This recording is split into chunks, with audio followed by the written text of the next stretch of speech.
Gameplanet Video presents Videogame Planet. On today's episode, we look at Battlefield Bad Company 2 beta, and I review the Saboteur. I'm fucking Irish. Okay, so Barney, who's your game?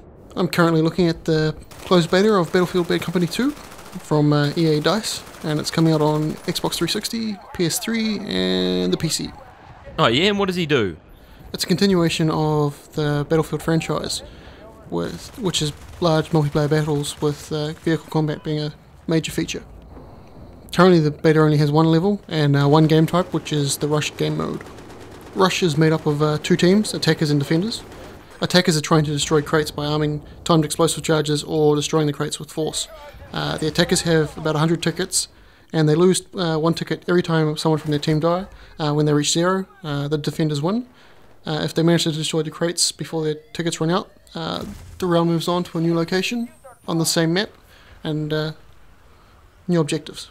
There are four classes. There's the Assault, who's a running gunner,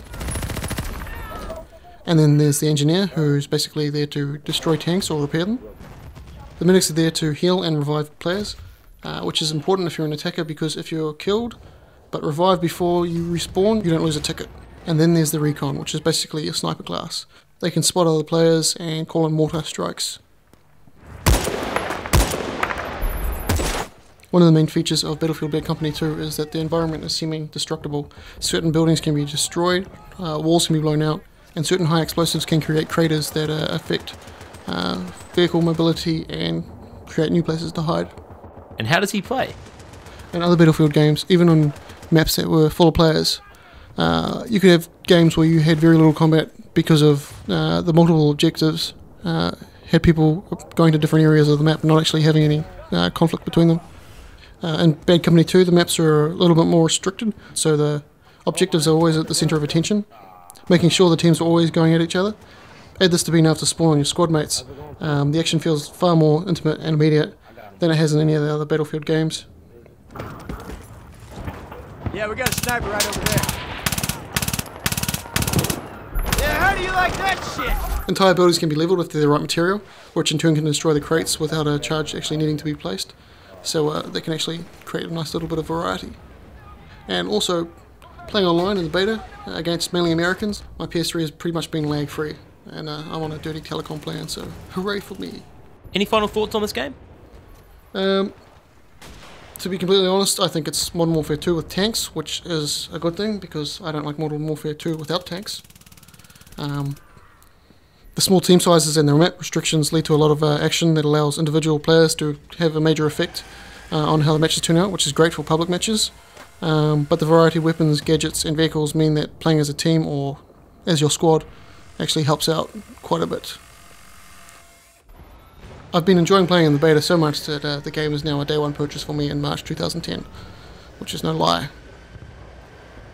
So now we're talking about Le Saboteur. So James, who is your game?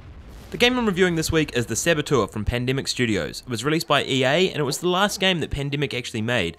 It's a sandbox-style adventure game set in World War II era Paris, and you're an Irish race car driver who basically tries to blow up the Nazis' funky jive. The interrogation will continue when I return. As I said earlier, the Saboteur is a sandbox game set in Paris during World War II. You play an Irish race car driver, so obviously driving around the city of Paris is going to be a fairly heavy element in the game. It also features fighting, which is fist fighting and shooting weapons, has an element of stealth, and also an Assassin's Creed style climbing element. It has a strong focus on setting, with the visual design and the narrative obviously being major focuses of Pandemic Studios. The war is all around us. You can't escape it. The driving in the game can feel a little bit odd, especially in the longer sequences when you're driving from point to point. In fact, the cars themselves haven't been modelled in a way that you'd be used to in a sort of a modern driving simulator. However, in the close and tight streets of Paris, it does feel very good, and you can handbrake over a bunch of nuns or a bunch of Nazis with relative ease. The fighting in the game is one of Le Saboteur's biggest letdowns. Fist fighting itself feels very sloppy, the targeting system doesn't really seem like it's working that well, and your punches feel very overweighted, especially to your kicks. The animation in both of these is a little bit lackluster as well. Who wants to get their face fucking marked? The best thing about the fighting in the game is the gunfighting. The targeting works really well, the weapons feel pretty heavy, pretty well polished, and you can take down a whole bunch of Nazis standing quite far away without losing too much health. Is this it?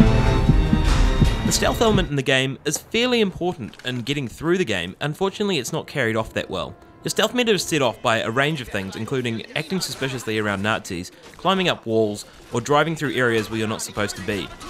Climbing is a very important part of the Saboteur. In fact, you'll need to pull it off in just about every mission.